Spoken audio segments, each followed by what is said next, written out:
Is it better to start with a foundation of accountability, clarity, discipline, or do you want to try to go back and unwind and unpack maybe some bad patterns and unhealthy behaviors Right. after the facts? They were at 34 million or something like that Mhm. system-wide sales for many years. And over the 2 years we were running EOS, they rocketed to 50 million in Oh, wow. system-wide sales. You can't, if you look at the lungs, they're not going to function without your beating heart and Right. vice versa. Welcome to the Franchise Freedom Podcast, where you can escape the corporate trap through franchise ownership. Here's your host, Giuseppe Grammatico, the franchise guide. Okay, and welcome to the Franchise Freedom Podcast. I'm your host, Giuseppe Grammatico, your franchise guide, the show where we help corporate execs experience time and financial freedom via franchising. Thanks for joining us. We took your input. We're bringing on a lot of new guests, and I'm really excited to have Justin Mink on the show today. Justin, welcome to the show. Hey, what's going on, Giuseppe? Good to be here. Yeah, Thanks for man. having me. Very excited. So I wanted to bring you on the show because I've been talking about the book Traction by Gino Wickman and the Entrepreneurial Operating System. And I'm like, you know what? It's been several years. I've never had anyone on this show to talk about it, probably explain it much better than I can. Before we do that, wanted to maybe give the audience a little bit of background. Who is Justin? What do you do? And then we'll dive into EOS. Yeah. So I'm a lifelong entrepreneur. I got the bug in my 20s. I had this corporate desk job and started a side hustle on the weekends that was a lot more fun and lucrative than my 9 to 5. I've had a lot of different experiences working with startups. Founded a company in Dallas about 10 years ago called Music Audience Exchange, and today that company we've raised almost $15 million, done well north of 100 million in revenue. I have 100 employees, but I got pretty sick on that journey. I was working 80-hour weeks and I thought I couldn't hack it any longer. Entrepreneurship was just chaotic, stressful, sacrificing health, relationships, time for any other interests in life. I thought I was done with entrepreneurship, went back into kind of how I got started in my career, enterprise sales, and discovered the book Traction, Get a Grip on Your Business by Gino Wickman. It's what brought EOS to the world. And I was really inspired that there are answers to questions I didn't think it had answers. And entrepreneurship doesn't have to be so chaotic and stressful. So joined a startup venture and we ran EOS, and it was completely transformative. We over a 6-month time frame, it took us to fully integrate EOS. We doubled revenue velocity and we made work-life balance a company value and capped everybody's hours, including all the leaders at Wow. 80 a week. So that was transformative. I found out there was this franchise where I'm a franchisee of EOS, as are all implementers, where we can teach, facilitate, and coach leadership teams on how to run on EOS. And so for me, I've been doing this for about 3 years as a franchisee of EOS, an EOS implementer. It's a real calling to help other entrepreneurs experience the same freedom that EOS made possible for me and performance, but hopefully saving people like your listeners the suffering that I had to go through on that journey. That's awesome. I didn't, it's funny you mentioned, I didn't even know that you were a franchisee. Yeah. I didn't realize that. So that's something new that I've learned today. And to your point, being a business owner for 20 years, going back early on to get my graduate degree, this should be a course or maybe just the MBA in and of itself. It's the stuff that I felt like going through the process, just figure it out, right? Just you just figure it out, work a little bit less and hire an assistant and it all works out. And it doesn't. There was never really a way of really figuring out it in a process of going about it. So can you talk to us a little bit about, so what is EOS, maybe the different parts, spending maybe a minute on each, but just talking about what it truly is for that person that is completely overwhelmed. Maybe they own a franchise, maybe it's a startup and they don't even know where the heck to start. Yeah. If you had to strip it down to its essence, it's just a simple set of practical, proven tools that leaders can deploy in the business to help them get more of what they want from the business. Mm. So fundamentally, it's all about getting a leadership team, ultimately an entire company strong in what we call vision, traction, and healthy. So vision from the standpoint of getting the leadership team aligned on exactly where the company's going and how they're going to get there together. We think about traction, just discipline, accountability, everyone executing every day. And healthy is teams that are cohesive and lack politics and self-interest and blame. And it's really just all about how do we get better together. And they're just world-class at solving problems, because we know a lot of times leadership teams just aren't cohesive. And so ultimately, as goes the leadership team, so goes the rest of the organization. You got a team top to bottom. Everybody understands the vision, Mm. feels like they're an integral part of that story, and they know how they're contributing. And they all believe in the same things at their core. You've got all that human energy in a company, all those arrows that are typically pointing in 100 different directions. You got harnessed all of that. Everyone's pointing in one direction, Right. making progress towards the achievement of the vision. And you just got teams top to bottom that are world class at solving problems and really enjoy being around each other. Kind of creates that locker room championship mentality. Right. Yeah, you got to be all on the same page, right? Without that vision, everyone's going off in their own directions. So you start off, so someone is struggling, right? Business maybe is going really well, but they are, as you mentioned, putting in 80, 90, 100 hours a week, something that's just not sustainable. Do you work with, what if they only have one employee? Can this be implemented? Is there kind of a minimum number of staff? What are requirements in order to make this work and to make the training work for them? Yeah, it's a good question. And it's a question I get a lot when I train franchisees Mhm. because they're always 2, 3, 4 people business when they're just starting out. I run EOS with my one assistant and with my wife, actually, Oh, wow. believe it or Wow. not. Yeah. And so as you grow and evolve, the way that you leverage and use the tools within EOS are going to evolve. But I always preach, look, is it better to start with a foundation of accountability, clarity, discipline, or do you want to try to go back and unwind and unpack maybe some bad patterns and unhealthy behaviors Right. after the facts? There's a lot of details that we could get into around how a 1, 2 person business could use EOS tools, but creating a vision that's clear and compelling, using that as a hiring tool, creating structure for the company to give you some clarity around how to grow and scale. All those are powerful tools from day one. Awesome. So if someone is in need of assistance, you actually, so I guess maybe walk us through maybe an example. Obviously, there's so many different areas. We can't get into them all. So maybe just an idea. So someone is struggling. You go into not only just going over the ideas of EOS, but when you talk about implementing, like actually opening up their schedule. I know for me, just with my schedule, like I would always put personal stuff first. And then and whatever was left was reserved for business. So how do you help them just with, in the very beginning, time management, just getting their life and their time back in order? Yeah.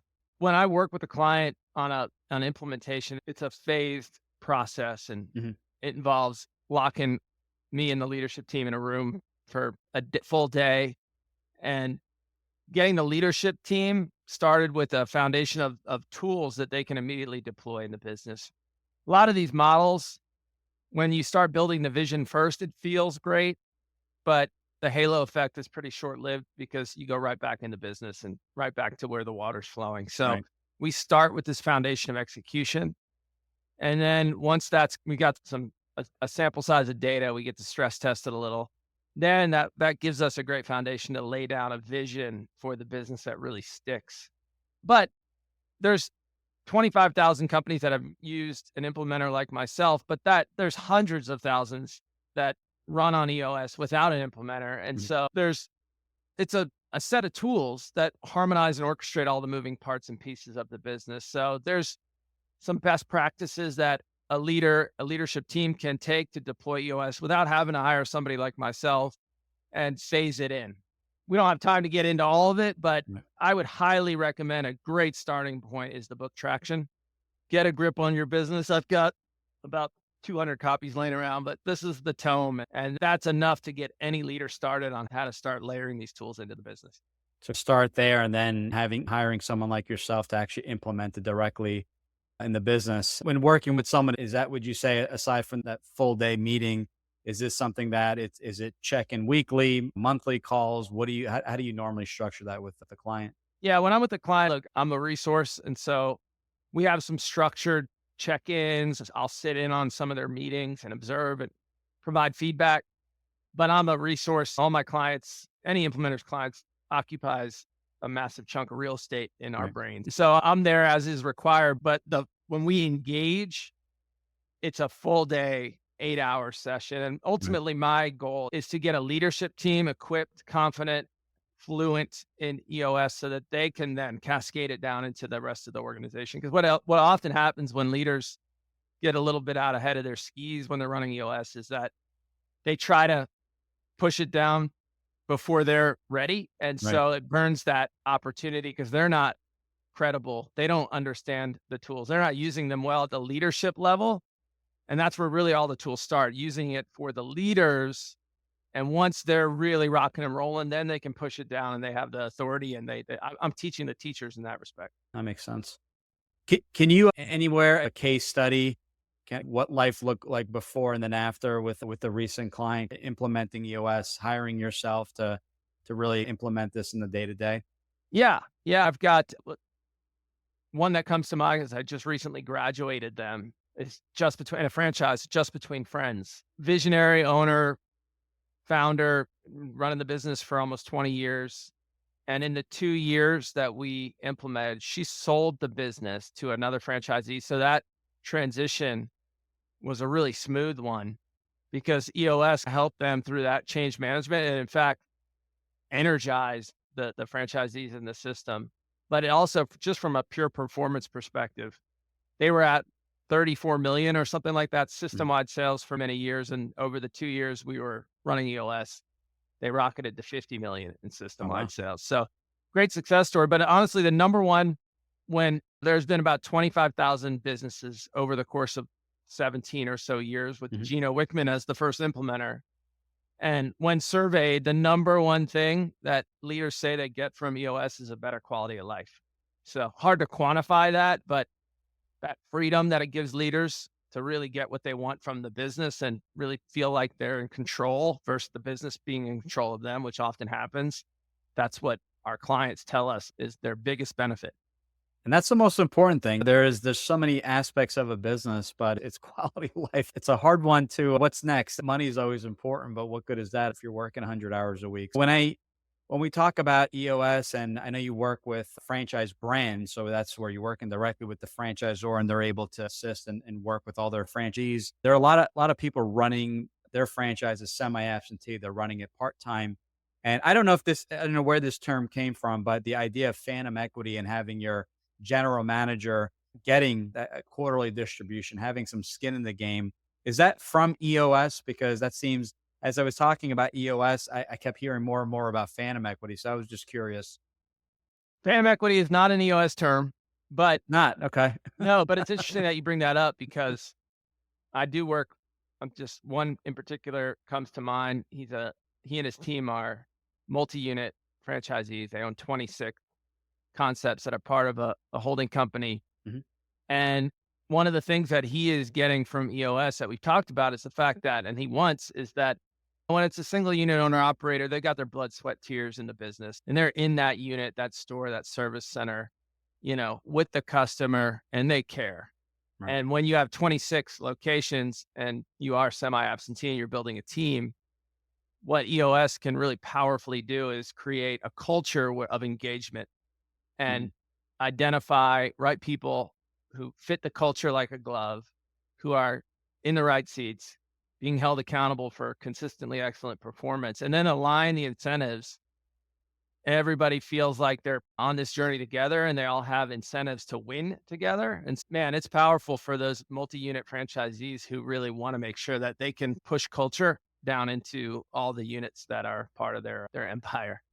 That's huge. The journey together. As I look at it, everyone benefits. Whether it be more time, whether it be more money, but that's I think culture, and that's when people look at franchise. They look at that. It's how do the franchisees play with one another? Do they get along? I jokingly say, as my kids, we all have to get along and have a good time together. But I think culture is huge. I think not the same things are important to everyone. I think implementing EOS and for those people stuck. And I think I talked to a lot of people, they've maybe don't have an implementer. They've read the book. They're in between. What advice do you have for them? They're stuck. Is it time to hire someone like yourself? What am I doing wrong? I read the book. I've talked to quite a few people. They read it and they haven't done much with it. They're like, it had some great ideas, but I'm in this limbo stage. What advice would you have for them? Yeah. Look, change is uncomfortable always, right? Growth is never a comfortable thing. And I think EOS is difficult to deploy for a lot of companies, especially ones that have been operating for a long time. They've got their sort of ways and means and methods of doing things. And so a lot of the trouble that I see companies have when they try to self-implement, when they're doing it without the help. And it can be done. I did it and it worked. Um, if it's just one leader's thing and all the leaders are not bought in, that becomes an issue, because really EOS works when it's a collective effort. There's collective will and a willingness to be open and honest with yourself and those around you, and really being more uncomfortable with the status quo than you are with change. So if there's not that even playing field where all the leaders are bought in and there's not that collective will to change, then it's probably going to be tough, because one leader is going to run it, the other's not. It's going to feel like it's political. One team's going to use it in a different way. You really need everybody operating on the same playing field. So that's super key. The other problem is when you try to use certain tools without using others, because it's a system. Right. And it's like the human body, right? You can't, if you look at the lungs, they're not going to function without your beating heart, and vice versa. So when you try to use certain tools and leave others, it's just going to be watered down versions. I certainly advocate, and running EOS in any way, shape, or form is simply better than not. But those are some of the hangups. So collective buy-in and a collective will is really where those are the fundamental prerequisites to making it work. Awesome. No, I appreciate that. And this works for every business. I'm working with some right now, looking at a coatings business in the home service space. And he's actually a surgeon by trade. And when we were having a conversation, I actually implement EOS. He bought the book. He's doing it himself, although struggling a little bit, but I implemented it in the business. So it was nice to hear. It's wow. I've been hearing it. I'm in the franchise world, but you're hearing it in people's practices, attorneys, surgeons, and everyone in between. But this has been awesome. I'm going to include in the show notes, or in the show, we're going to put a graphic of kind of the wheel and vision, data, process, traction, issues, and people around your business. So I think that's just that graphic alone would be super helpful. We'll link the book Traction as well, the Amazon link. And what's the best way people can get a hold of you if they have any questions, would like to start working together? Yeah, I appreciate it. And even if you're not interested in working together, help first is one of our values. So if any of your listeners just need a perspective from a professional, I'm always willing to do what I can to help anybody who wants the help. LinkedIn, I'm all over LinkedIn. I post just about every day on all things EOS and leadership. So just look me up, Justin Mink. I have a newsletter called Mink in a Minute. It's a little 60-second or less chunk on leadership and EOS tips and recommendations that goes out once a day. It's at justinmink.com. Or if you want to learn more about EOS and my practice, you can go to eosworldwide.com/Justin-Mink. Justin. All right. We're going to put that all in the blog as well as the show notes. Cool. Anything else we didn't discuss? I know this is a lot to cram in a short episode, but any words of wisdom before we sign off? No, I would just like you asked a great question at the outset, which is always starting with a foundation of a healthy culture, a crystal clear vision, accountability, having a team of right people in the right seats, really defining what that is from day one. That's going to set you up for success. So if I were a franchisee, like this would be the absolute pillars of how I structure my business. And it gives you a really healthy platform to scale the culture and the kind of performance and life that you want from your business. Awesome. No, I appreciate it. And I'm hoping more and more franchises implement this. We talk about the freedoms of that business ownership can create quite a bit. So it's exciting to see franchisors working with people like yourself, helping every new franchisee. Many of these people have never owned the business before. So that alone is brand new. So just starting that foundation, setting it up properly. Listen, Justin, I really appreciate it. Been looking forward to this. We'll put everything in the show notes. So if you have any questions for Justin, want to check out the book first, it'll be in there, and I appreciate it. And maybe as a thought, maybe having you come back on later on in the year, and maybe we'll dive into some areas or specific case study. Would love to do that if you're open to it. Yeah, I'd love to be back. This was the 101. We'll do the 202 version. So there you go, 202. I like that. Yeah, man. Yeah. Thanks for having me, Giuseppe. It was fun. Thanks again. Thanks for tuning in. If you want to learn how to make the transition from corporate to owning your franchise, join Giuseppe on the next episode. You can also follow on all social media platforms and achieve financial and time freedom today.